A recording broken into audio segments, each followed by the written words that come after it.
Cincinnati Bengals. That's the team we're gonna cheer to victory. Ladies and gentlemen, welcome to We Are the Jungle, presented by Locker Room Talk Uncut, a weekly Bengals podcast giving the fans a voice, giving them a platform to have their opinions heard, as always, by the fans, for the fans. New guests every week. Let's get this week's show started. Child, please. Everybody, welcome back. We Are the Jungle, episode 2. I apologize. This episode is long overdue. We were getting it up and rolling. I was taking a look at getting everything set up, and then my daughter unexpectedly came into the world, so I have been a little bit tied up doing that. So we are back now. We got a couple guests coming on today. I'm going to do a bold prediction edition. I want to hear some hot takes about what people see coming for the 2021 Bengals season. I'm going to get this shared on all of our social media so people can see what's going on there. And then we will be off and running. So today we got Vince on Twitter at QSmartReviewer joining us. We've got Jordan Maxon joining us as well. I am going to go ahead and I'm going to put their Twitter handles there at the bottom. Jordan is at Jordan Maxon 2. So you guys can follow along with them. Just looking to have a little bit of fun on a Friday night, talk some Bengals football. We are in the dead period between training camp and between OTAs and training camp. So we got a lot to kind of get through to try to get us by. So I'm going to bring Jordan in first. It looks like Vince might be having problems with his camera. I'm not sure. We'll see if we can get that figured out. But I'm going to get right to it, man. I'm going to bring Jordan in. We're going to see exactly what he has to say and what he's feeling. Jordan, what's up, man? How's it going, brother? Hey, man, I'm good. Just been running here and there and everywhere. So trying to keep everything head above water, man. Crazy times right now, but we are good, man. So you got all the Bengals gear on. I got that same salute to service hat upstairs. Yes, sir. My 6 years in the Marine Corps, I always go salute to service most of the time. So. Hey, and I thank you for your service, man. I always appreciate it. Have the utmost respect for the troops. I'm rocking the new Joe Burrow jersey, but I get the salute to service gear every year. I got that new Joe Burrow jersey on order, so I'm still waiting on mine. Nice. Yeah, I got mine like the day they came out. I got a Jesse Bates jersey on the way. I got the white mixing up there, so I'm getting geared up with all the new stuff. It took me a minute. I didn't like them at first. I didn't like the new jerseys when I first saw them. Like when I saw the leaked pictures and stuff, I hated them. But now that they're out, I've seen them on the players and everything. I love them. I mean, what do you think of them? I think it's a refreshing for the franchise. I like the look of them. I like the look of the video game, especially. Kind of how they previewed on Madden. Preview. I saw that. But I thought they look extremely sharp. I like the new rules where we can change jersey combination and helmet combinations. I know some of it might not be into full effect next year, but I know we can change some things on the uniforms this year. So I'm very excited for that. I think the color rush and the white and black helmets are what the fan base is screaming for. So. Yeah, 2022, because there was a lot of debates on Twitter, people saying that the Bengals couldn't do that in 2022 because the deadline to approve alternate uniforms had already passed for 2022. But what they don't understand is we don't need an alternate uniform. We need the alternate helmet. They're thinking like, Correct. You know, the Patriots, they used to have the white helmet with the little guy on the side. They would have to get a whole new uniform approved to wear those. We don't have that issue. Our white jerseys, white pants, with the white helmet with the black stripes would already look good. So the Bengals are able to do that, and they haven't said which one it'll be, but I think it's got to be the white tiger. I think there's no other option, right? I think they have to spark some excitement with the fan base coming out of back-to-back losing seasons. So I think the color rush uniform with the white and black is going to be the go-to. Yeah, I wish we could see it this year, but 2022 at the earliest is what they're saying. So that is exciting. So let's get right into this thing, man. I want bold predictions, all right? I haven't been back in a while. We haven't done Locker Room Talk Uncut, our flagship podcast, in a while. We got some scheduling stuff going on. My co-host is in Florida right now. We were going to do one last week on Thursday, and then Thursday I had a child. So congratulations on that. I'm happy that she's healthy. I'm happy her oxygen levels are good, and good things all around there. Congratulations on the baby girl. I appreciate that, man. She's going to be in the hospital for a little bit, but she is getting better. She is doing as good as they could ask her to do. So I actually just got home from there. I was rushing to get this set up. That's why I told you I was having the problems with my mics. I was plugging stuff in left and right. So we spend most of the days up there, and then we let her rest at night. So I appreciate that. And we will. She'll be hopefully here by week 1. Hopefully home, ready to watch the game with Dad. Amen to that. So what's your hot take? I know you said you might have a couple. My hot take is on the defense. I think it's the most improved area for the Bengals this year. I'm predicting. My bold prediction is that we were going to be a top 8 to top 10 run defense. I think Shelvin was a huge scoop up. He was projected top 10 defense. That's my bold prediction. Top 10 defense overall, top 10 defense in a run position. I think Shelvin was a huge pick from LSU. He was projected as a day 2 candidate before he opted out of the 2020 season due to COVID. I think that a lot of people are going to sleep on him. I think he's a huge upgrade from where we got Andrew Billings a couple years ago. I think Hendricks has a lot to prove. His front-loaded contract worries me a little bit because, I hope it's not a flash-in-the-pan season. 13 sacks. I mean, that's about more than what we had. I think we had 14.5 sacks as a team last year. So bringing in a guy that did that number almost by himself was a huge upgrade. I hope we utilize his talents. I'm a little worried about the defensive coordinator, but I think he's got his personnel there. It's year 3. His draft picks are there. His free agent signings are there. Losing William Jackson was kind of a small black eye. I think Ozzie over from Dallas is going to minimize that. I think Darius Phillips has a huge role to fill. I think his time is now or never. Whether we sign him or he proves his talent to the league, he's going to have a takeoff season. I think it's all going to come together. Getting Larry G from Cleveland to back up Reader with Reader coming off a big injury.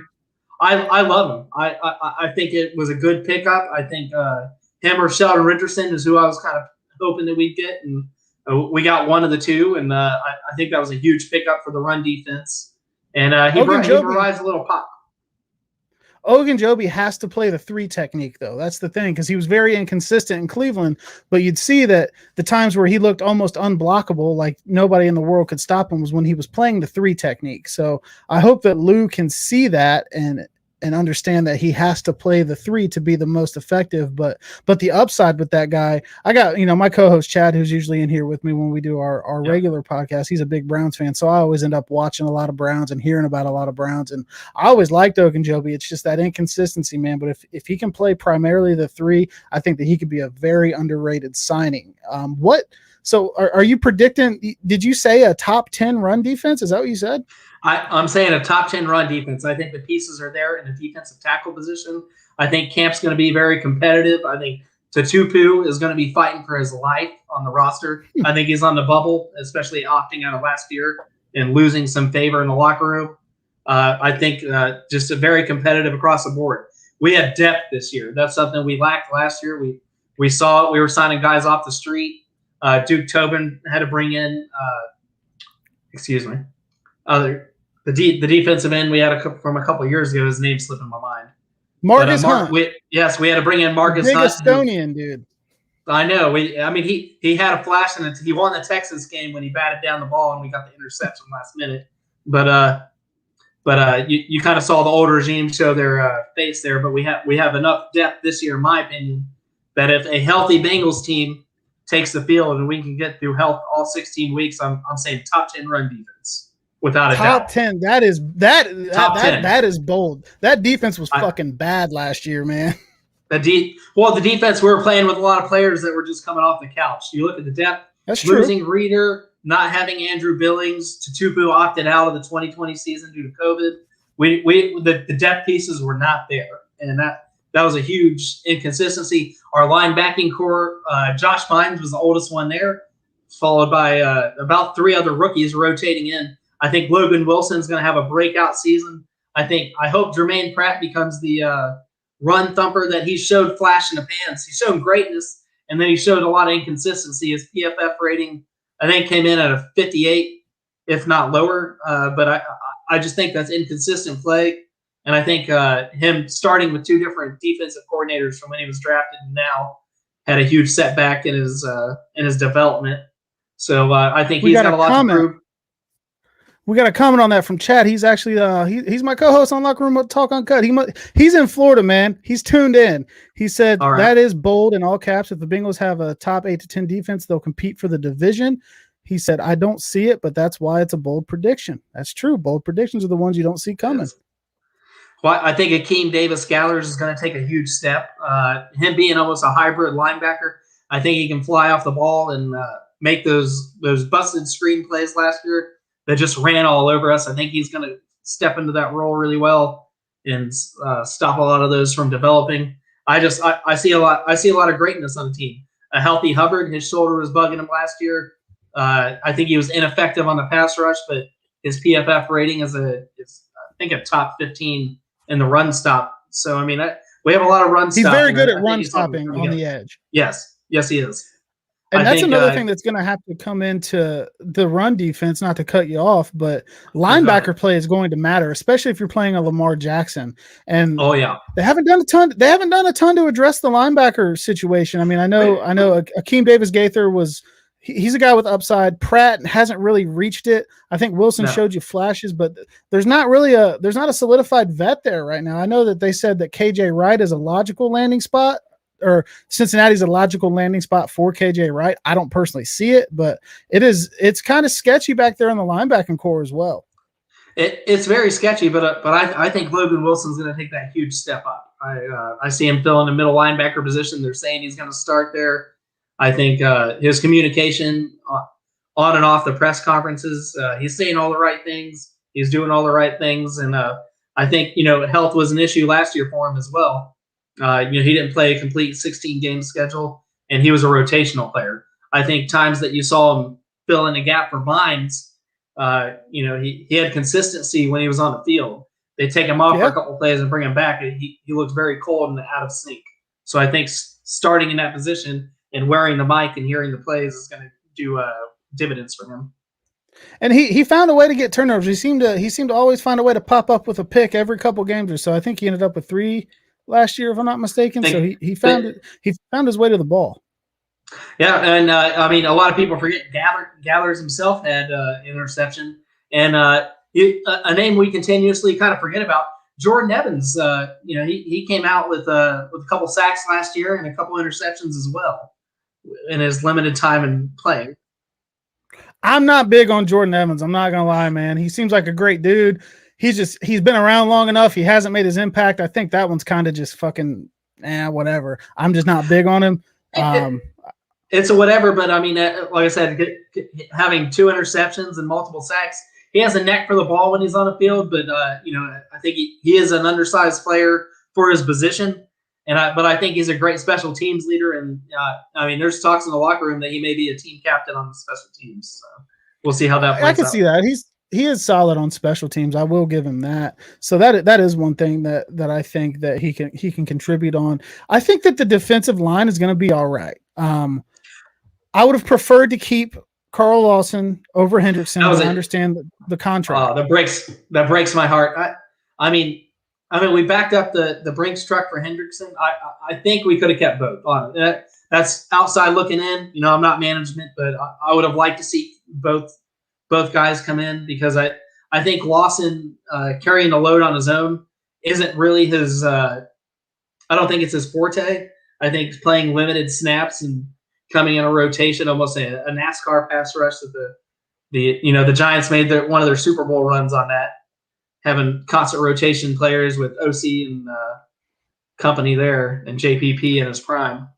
Well, the difference between the Hendrickson contract and the Lawson contract was just simply front-loaded money, guaranteed money. I think that the contracts are fairly similar. Lawson got more guaranteed money in New York. Hendrickson got more front-loaded money, which makes it guaranteed, but the guarantee number was lower on his end. I don't think there was ever a situation where they're going to keep both. But I guess it's 6 to 1, half a dozen to the other. What worries me the most about Hendrickson is last year was great, but it was like the only year that he had that. And he had Cam Jordan on the other side of him. Yeah. So is Hubbard going to produce enough to require the attention that a Cam Jordan, is going to take? No. But so we have to see if Hendrickson can do it. It's weird, man. I just don't know if I don't know if that was the right move. And I wasn't really big on paying Carl Lawson a whole ton, but seeing how the contracts played out, maybe they should have just kept Carl. But I mean, I don't like Hendrickson. I think it was Lawson then Hendrickson on the list of guys available. Oh, yeah. So, they got the next best guy. It's just I'm a little bit concerned that his year last year was kind of just a flash in the pan. And I was concerned. Anytime you give a guy $60 million for 1 year of producing numbers, you have to be skeptic. But I go back to the draft when we drafted. I have to pronounce it, so excuse me. When we drafted Joseph Osai, and I know I'm pronouncing his last name wrong, so any viewers that correct me, I think it's Osai. Osai. I think it's Osai. We drafted Osai out of Texas, and he's got the physical tools. I mean, he can play the 3 technique and come off the edge. He did well for the rush, and you look at his body type, it is very Dunlap and Michael Johnson like, in my opinion. You look at him, and that's kind of what he reminds me of. A prime Michael Johnson gave us double-digit sacks, playing alongside Atkins and Dunlap. If Hendricks and Hubbard can give him the same opportunities that Dunlap and Atkins gave Michael Johnson, I see a 5 to 8 sack season in his rookie year in a limited role, and that goes on top of my bold prediction for the defense. No, that makes a lot of sense. So do you have another bold prediction for what we got going on here? Well, and I'm probably going to get slandered for this one because the offensive line. We can't say it enough. I don't think we made enough moves in free agency for it. I love the Riff signing. Picking up Jamar Chase in the first round over an offensive lineman. We'll see how that plays out. But I think Mixon's going to with the offensive line coach bringing back Pollock. I'm going to say we're going to have a top 10 rushing offense. So that's my next bold prediction. Pollock is the run game coordinator as well. He's the offensive line coach and run game coordinator. And Mixon was very, very excited about that. So that one's not as bold to me because Mixon, last time we had Pollock, he led the AFC in rushing and things were going well. And I think that's why he's so hyped up to have him back. So that one's not super, super bold. I don't have a ton of to refute that, but it's just all going to come down to that offensive line. I'm not a huge Jonah Williams believer. I think Riley Reif will be fine. I think he'll be fine for a year or two. He's a Band-Aid guy. I'm okay with Quentin Spain. The other guard spots where it's going to get a little bit, tricky. Is Cam Johnson going to be in the mix for that? You've got Xavier Suafilo that's going to be in the mix for that. So there's a little bit of I don't know there. Maybe Billy Price if Trey Hopkins is healthy at the beginning of the year and playing center. So there's a lot there, but I think what's going to matter the most for that is Pollock being back is huge. Jim Turner was a fucking moron, dude. He should have never had that job ever in his life. He should not have had that job, but it's going to be cohesiveness. You got to have a cohesive offensive line to make it work. Last year there were injuries, there was bad coaching. We were putting guys in and out. Michael Johnson should never see the fucking football field ever again. Michael Jordan was a joke. So I just wasn't a huge fan of that. So, but man, a top 10 rushing defense, a top 10 rushing offense. So what's the record prediction you're putting behind that? If those two things go that way, it should be good, right? I'm predicting, and I want to say 11-5, but realistically, I'm going 10-6. I'm going 10-6. Well, wait, we got 17 games now. And you know what? That slipped my mind. It really did. I'm so used to a 16-game schedule. Are you thinking 11-6, or are you thinking somewhere closer to 10-7? I could see it with the 17-game schedule and seeing who we finish the year off with. I could see an 11-6 season coming from this team. I think Pittsburgh. Damn. I think we're going to beat Pittsburgh twice. I think this is going to be the year. They're the weakest. They have offensive line issues. The quarterback doesn't really know if he wants to be there for another year, but he's signing up anyways. Juju Smith is a huge distraction. We saw that on his Monday night game when he got lit up by our wonderful, healthy secondary. Said? Yeah, Devin Bush said, if you got a TikTok, get the fuck out. He said, stay the fuck away from me. Juju and Claypool were like, what? Yeah, I think that locker room is going to be in torp. The first time they lose back-to-back games, I think that locker room is going to fall apart, and I don't think the coaching staff's going to keep them together. I think they're going to finish last in the division. I'm all in on us sweeping Pittsburgh, man. I am all in on that. So we got Jordan on here. He says top 10 rushing defense, top 10 rushing offense, and an 11-6 season. Put your stamp on it, man. Say that is what you're saying. 11-6 season. You heard it right here. When this happens, we're going to remember this podcast, and I'm going to stand behind it then, and I'm going to stand behind it now. I think this team healthy Bengals team, and that's something that hasn't been. And there was just an article posted by PFF that we have one of the worst health streaks in the last 10 years. So the Bengals were up there as one of the worst. We look at our first line issues. Williams came off hurt. We got as much as I hate him. Where's he at now? In Seattle. Jake Fisher was a bust. You talking about Cedric Ogbuehi? Cedric Ogbuehi, yeah, coming off knee injuries. We drafted Cedric the Entertainer. First year. Yeah, he's about as entertaining as Bobby Hart. Well, hey, man, I got Vince popping in now. He's going to be our second guest. I appreciate you coming on. Once again, thanks for your service in the military. We'll have to have you back on again. Let them know where they can follow you, man. I got your Twitter going at the bottom, but let them know anywhere else they can tune in and talk with you. Jordan Maxon 2 on Twitter. That's where I'll be. Facebook, just Jordan Maxon playing. And you can, if you're from the local area, I live in Miamisburg. I'm a police officer up in Cincinnati. Come and visit me anytime, and I'm glad to be here. Thank you so much for your time, and I'll be excited to join you again sometime soon.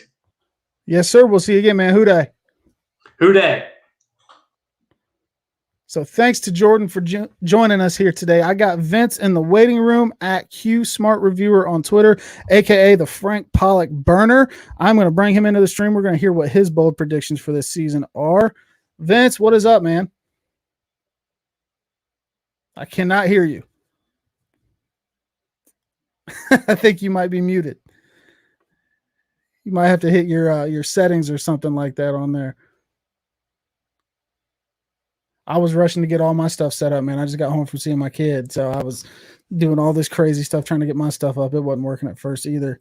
I can unmute your mic. I don't know if that worked or not, but it might be something in your settings.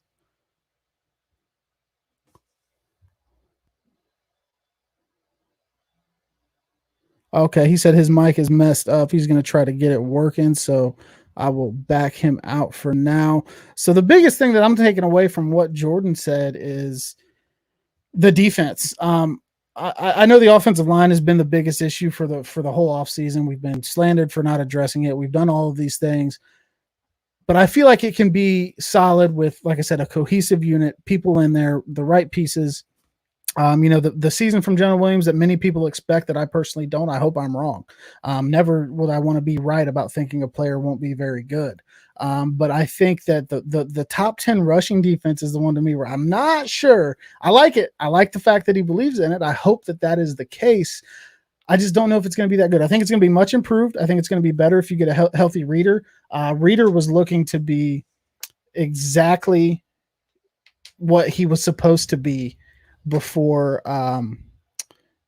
the injury. I think he was looking to be, just as, just worth every dollar. I just got a text from co-host of Locker Room Talk Uncut, Chad Penrod. He said, while we wait on Vince to get fixed, he's going to hop in. Should I bring a Browns fan on this show? This is a Bengals only podcast, but you know what? We haven't got to do Locker Room Talk Uncut here in a while. I'm going to send him a link. I'm going to get him in here. We're going to see how his trip's going. And, I don't know. I guess he's going to have to talk about the Bengals and not be too much of a dick. I just sent it out to him. It should be right there in the text messages. We'll pull him up for a minute just to kind of see, how he's doing down there in Florida. He's been drinking the seltzers, soaking up the beach, probably the pina coladas and all that shit you drink down there. He's been having a good time. So I want to see how tan he is. I haven't seen him in about a week, if not more. Actually, it's definitely more.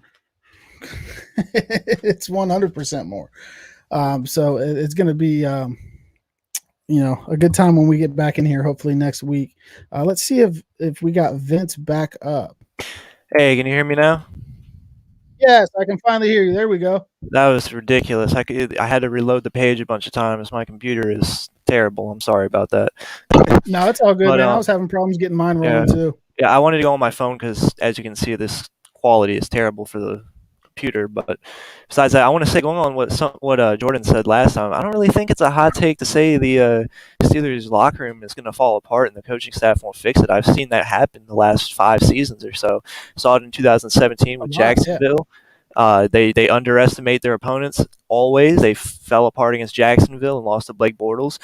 people said they heard Pittsburgh talk shows talking about how Blake Bortles had no chance against the Steelers. Of course, this past season, they fell apart.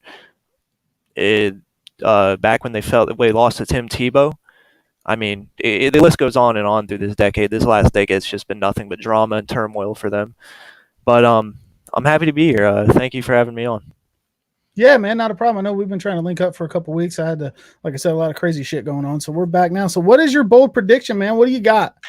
Well, I wanted to come on last time and talk about this certain player, but I think somebody that a lot of people are overlooking is Khalid Kareem. I think he can beat out. I think he could beat out Joseph Asai or Cameron Sample possibly, and have a role on this defensive line a lot bigger than people think. He played on very limited snaps last season in his rookie year, but with those very limited snaps and those very few things, I believe he had 19 tackles, a few for a loss, and a sack to go with it. He put up good numbers at the time he played, and he did his part. I think he's going to be a hard worker this offseason, and I think he's going to get in there, and he's going to do some special things. I could see him with 3 to 4 sacks this season, taking another step, and possibly playing a bit of a Sam Hubbard role in a way and getting some more tackles for losses. So Hubbard takes, obviously he's the main anchor on that sideline. So you're saying that Khalid Kareem is the guy that kind of rises to that next guy up in the rotation? I really do think so. And I unless Sam Hubbard can get around 7 sacks or so, I don't see him sticking around next season. I really don't. Yeah, that's an interesting one to look at because he's going to be wanting a contract, and he's had a solid couple years, but it's always been kind of behind Dunlap, being the rotation guy. It's nothing where I would give him like the best money available, like somewhere near Hendrickson's level or something. I would give him around 10 to 15 million a year, maybe in that spot, like for 2 years or on the high side. Well, I mean, like he's gonna have 2 years or so, though.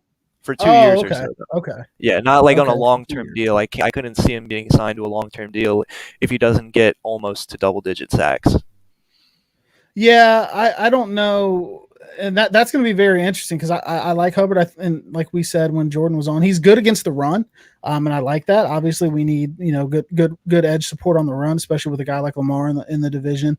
But this year is going to be telling on the sack numbers that he can put up because you don't get paid off being good on the run.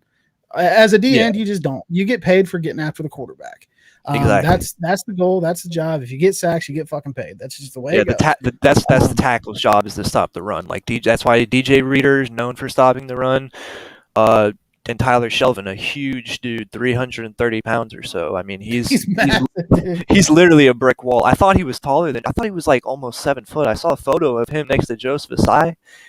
And I guess it was the angle of it because he's actually shorter than Joseph Asai, but he looked like a tower next to him. I guess it was just distance and angle and stuff. But even then, I mean, you could still see the weight was massively different. But other than that, yeah, I really do see Tyler Shelvin rising up along with Mike Daniels. I think Mike Daniels with a full training camp and just veteran presence, I think he'll surprise people too.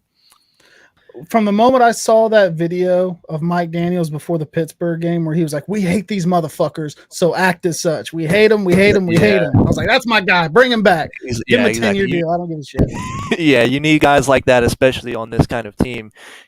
Guys like Joe Burrow and Mike Daniels who are going to lead the locker room and actually give players a reason to play. It's not like you're playing for a 2-14 team anymore. You're playing for a team that has a lot of potential to make the playoffs this year. Yeah, absolutely. Yeah. And if all those things come together, we could be close. So that's one you got. You told me in the Twitter messages, you said you got a few bold predictions for this year. What else you got? I think Lou is going to shock people, and I think he's going to renown himself and get his dignity back essentially, and show people he's a very capable defensive coordinator.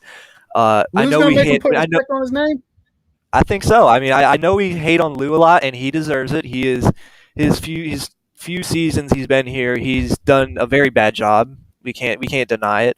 But I've heard from Cap on Twitter and stuff. I mean, we were in a space watching the draft. He told some stories and stuff about his conversations with people, and even said that Zach Taylor kind of straightened out Lou a bit towards the end of the season, and he started coaching properly. So I mean, to hear that Zach Taylor is taking on that role as the head coach and actually like putting his other coaches in check and making sure they teach the guys the right things, that just screams volume to me for this team. So I really do think Lou can put it together. And plus, he has all of the guys he needs now at the cornerback position. I mean, we talk about William Jackson and how much that loss hurt us and stuff, but for me, I think it was more than the right move. I think it was the perfect move. I think bringing in guys like Cheeto and Mike Hilton, who were more zone guys and play in the zone position, is what this team needs, because we are a zone defense. We're not a man-to-man defense. Lou runs a zone scheme. Yeah, Lou runs a zone scheme, which is why William Jackson struggled and played mediocre. I think he'll do great in Washington. I think people will misunderstand it as saying, "Oh, we should have never let him go." I mean, look how good he's doing in Washington. No, Washington runs a man scheme. We run a zone scheme. That's why I think Cheeto's going to excel. I think Mike Hilton's going to excel. I think Darius Phillips is going to take the next step. I just think this defense is going to be a lot better than people think. Losing William Jackson didn't really hurt for me. I think when he first came out, he was great, and I think he rode for like 2 years off that pick six of Aaron Rodgers, and he just kind of took that for a couple of years. I think Awuzie is a better fit for what Lou's doing. He's cheaper. I believe him and Mike Hilton, they both signed on a 1-year deal combined for $13 million, which is combined is less than what William Jackson got paid in Washington at $14 million. Yes, that is a complete steal, in my opinion. That is a complete steal. Yeah, so I'm actually completely okay with that. That move was completely fine with me. Hilton's one of the best blitzing corners in the league, if not the best. I haven't looked at the numbers in a while, but I know that he's up there. So I think that that's gonna be an element they can use. They brought in Ricardo Allen too. For sure, I love that. I think that signing is really what straightens out the safety room, because you had Jesse Bates covering. He's a great coverage guy. He's like definitely top 5 to possibly top 3 safety in the league, free safety. He's the best safety in the league. Yeah, Von Bell played in that kind of Mike Hilton role in a way. He blitzed a lot. He puts pressure on the quarterback, and he plays down low and covers those quick routes. As you could see, that's how he got the hit on Juju. But I think with Ricardo Allen, he's going to add another safety blanket back there to help Jesse Bates out in coverage, and I think that's what's really going to even out this defense. Well, and that's what I think is going to be good, because Von Bell's not a guy you really want covering deep often. I love Von Bell. I think he's a great box safety. I think he's a great, 100% linebacker replacement, so to speak, but you don't want him covering the deep routes. That's always been his knock since he came out of Ohio State while he was in New Orleans, and it's still the case. So you got Ricardo Allen back there that can help out with the deep stuff. Bates doesn't have to play center field so much. He can kind of focus primarily on one side of the field. I think that's going to make the defense take a step too. I don't know if I'm going to call him top 10 anything, but yeah. I think that it is going to be vastly improved, and I think it's going to be more improved than people are giving it credit for. Yeah, like what were we ranked last season on defense? It was down low. I think we can make that top 17 kind of area, that middle area. I think we can get around. I mean, that's an improvement. I'm trying to look it up here real quick just to see exactly where we were. So top 10 overall defense. Yeah, 28. Yeah, I think we can jump at least 10 spots this season. And you have to be happy with that coming off of a year just like that. I mean, you have to be happy with that kind of improvement. So even if it gets there, I think that we're gonna have a much better season. So you got any more hot takes to throw at us? Oh yeah, 100%. I think Logan Wilson and Akeem Davis-Gaither and Jermaine Pratt. I think that's going to be a really good 3-headed dragon linebacker duo. People saying we should draft linebacker next season. I really don't agree. I think we're fine. I think we're set at linebacker. I mean, you could maybe sign a veteran dude back in there. Maybe you could re-sign Josh Bynes or something of some sort to just give some depth to it. But right now, I think we're perfectly fine where we're at with linebacker. I think that's a perfect trio we have. I think they're going to take the next step. I think one thing people overlook is how good of a coverage linebacker Logan Wilson was last season in his rookie year. As a linebacker on your rookie season, you had 3 interceptions. That's phenomenal in my opinion. Like as a rookie to get that at the linebacker position, all eyes in my opinion should be on Logan Wilson next season.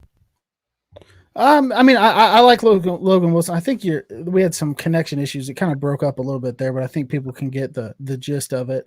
And like I was telling Jordan, I'm a big Logan Wilson fan. I like Logan Wilson, but I do not agree that we're set at linebacker. I don't think that we're good there. I don't think that don't think I like those three. I think those three can be solid, but I don't think that it's something that you want to say that's our linebacking core for the next 3 to 5 years either. I do think that they should keep looking into, the free agent market and the draft market at the linebacker position. I'm not saying all three of those guys are trash and I hate them or anything that. I'm just not convinced that they're the guys, like I said, 3 to 5 years from now. They could completely prove me wrong. I like Akeem Davis-Gaither. I've always liked Jermaine Pratt, but I feel like he's had enough time to where he should have made that jump already. He's carried over from the Marvin Lewis era. I feel like he's had the time to make the jump yet, and I just haven't quite seen it. Yeah, I mean, I get what you're saying with that, but I mean, you also have to take into consideration that last season Josh Bynes was signed, and plus the additions of Logan Wilson and ADG. I feel like that kind of limited Pratt's playing time, because they wanted that structured guy there at middle linebacker with Josh Bynes. They wanted that guy who could anchor down and be set just for this season. They didn't want to take any risks there, so that kind of is what took away from Jermaine Pratt's snaps and stuff, and I think that plays a huge part of it. Yeah, definitely. And for some reason, my camera is unplugged. It says so. I'm trying to get that back working. I apologize. I don't know. That's fine. Exactly, I mean, we still hear you. There, man. Yeah, I don't know though, dude. Right? This is like an HD webcam. I spent like a decent amount of money on. So what the hell is going on here? I'm not getting my money's worth. The lights on, the whole thing just seems to have turned off. What the hell? See, man, that's how it goes when you haven't done a podcast in a couple weeks. Shit just starts going south. Yeah, I know what you mean. You want me to keep going? Yeah, we can keep going, man. We can keep talking. I'm just going to try to get this damn camera working while I do.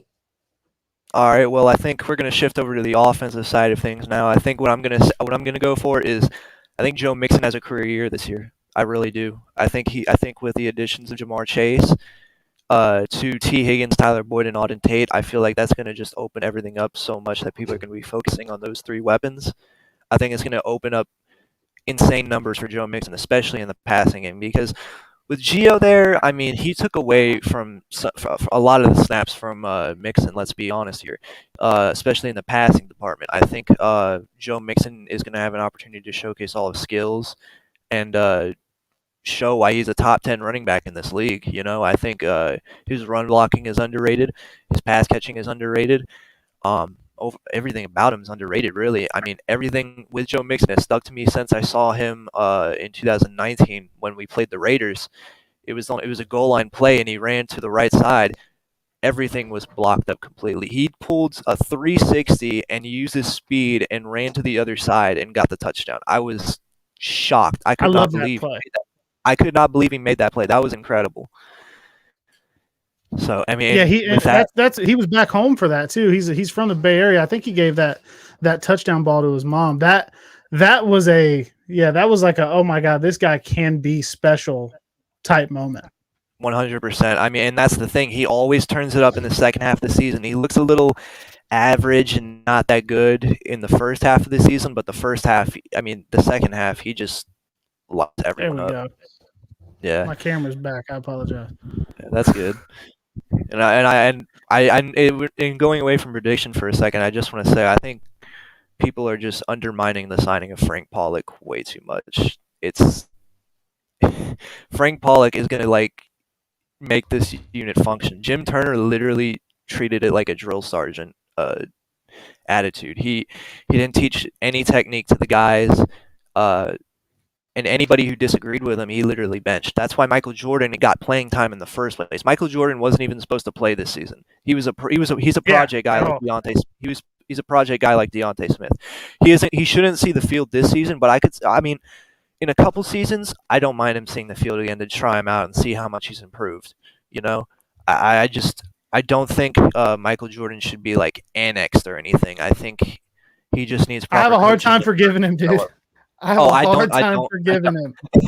I don't blame him, and I still haven't forgiven him either. But I mean, down in a few years' time, though, I think we'll be able to forgive him a little bit. And you should be reassured.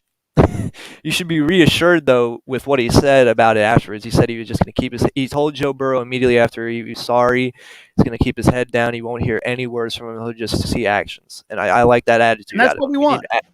Yeah, exactly. You know, I mean, maybe he isn't we here in want like that. 2 years or so, but even then, I mean, as long as we have that attitude of this team, I think that's what's most important. And I think the attitude of the team is great coming off of a disappointing year. You got 100% attendance at OTAs, which, in a season where a lot of players were saying they didn't want to come and, they didn't feel like they needed to and all that stuff. We had 100% attendance day one. I think that is awesome. So the attitude of the team, I think, is in the right place. That's one thing I'll say. I've been a Zach Taylor detractor for a lot of times. If you followed me on Twitter for any decent amount of time, I was big against Zach Taylor, but one thing that I will give him is the team never seems to quit on him, ever. Exactly. That's my number one thing about Zach Taylor. Everybody loves Zach Taylor on this team. That's why I'm willing to I was midway through the season and stuff, especially after that Colts game. Oh my God. I even said to myself, I was so disappointed with the team at that point, even with Joe Burrow starting. I literally was saying at the half or whatever, I was like, watch them blow this lead. I've seen it too many times. And what do you know? They blew I the say lead. that every time they have a lead. Every time. I know. No lead is safe. I was so ever. I knew it was coming, and I was still so frustrated with that. But then he turns around and he has these amazing performances, like dominating the Steelers with Ryan Finley at quarterback. But that's the thing. I mean, the team never quits on him. So I mean, you have to give him his credit for that, and I can't exactly blame him these last 2 seasons. I mean, I will say that the Bengals last season arguably were more, if not just as injured as the 49ers were. That the injury bug was so bad last season. I think that is, and in 2019 too. 2019 it was just as bad as well. 19, I give him a Zach little Taylor bit of a pass. Yeah, I mean, he came into a dysfunctional organization. There was no direction, no franchise guy anywhere, and the defense was terrible. Couldn't tackle worth a damn. Yeah, and he came in late. He's in the Super Bowl with the Rams, so he came in late. A lot of the good assistants were taken. He had to put together a patchwork staff. I gave him kind of a pass. And then once he got there, he had to evaluate the roster and say, okay, who's here for my long-term plan? Is it Andy? No. Is it Ryan Finley? No. And they had to make those decisions. So I give him a pass for that, but it's just the one-score games for me. It's the blown leads for me. I'm not a huge believer in him, but that Ryan Finley run against Pittsburgh on Monday night is the best play call of Zach Taylor's career, man. He kept that in his back pocket the entire night. And he pulled it at the exact right time. So I'll give him credit for that. Yeah, I know. I just can't blame him for what he's had to deal with. I mean, and with what he's had to deal with, he hasn't done as bad of a job. Like Mike Lombardi said, who did he say he was worse than? He said he was worse than a lot of guys. A lot of people say that Zach Taylor's in over his head. He was not qualified to be coach.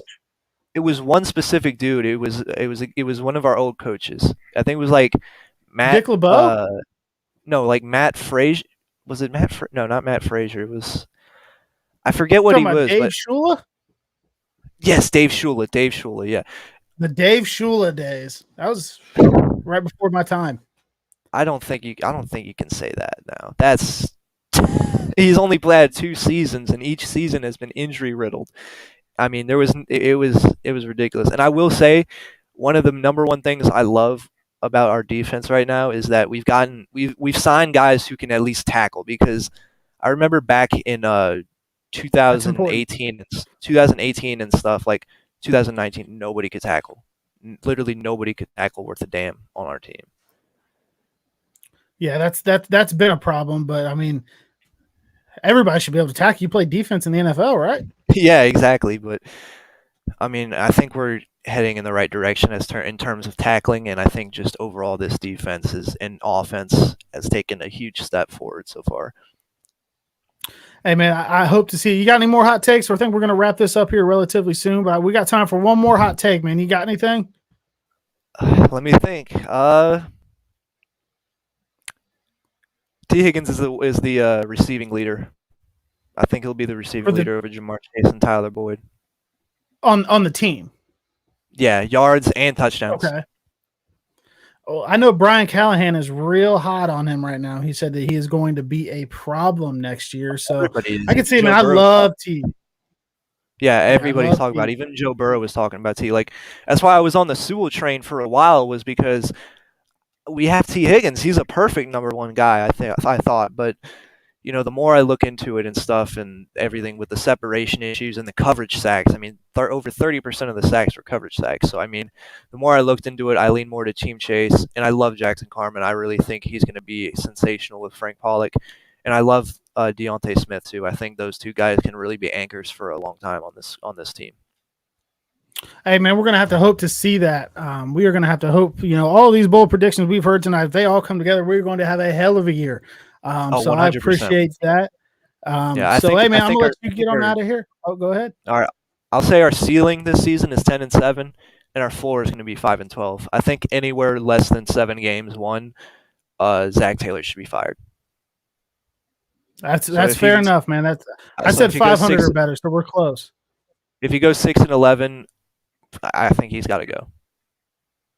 No, I completely agree with that. So, yeah, man, I appreciate you. Enjoy your Friday night. Enjoy your weekend, and then the long weekend, the holiday weekend. And I appreciate you tuning in, man. We'll have to have you back on sometime, and then we'll get everything cracking. All right. Thank you so much.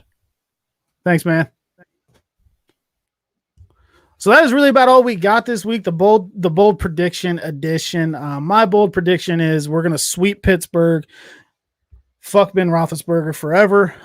Thanks to everybody for tuning in. Like I said, we've been a little sporadic here and there. I've had some crazy stuff going on outside of the sports world. Chad is in Florida. We will be back with another episode of Locker Room Talk Uncut, our flagship podcast.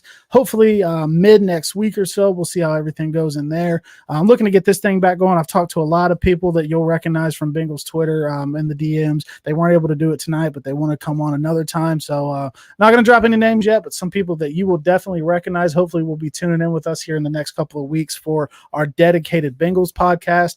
Feel free to follow us. All of our social media is _the jungle.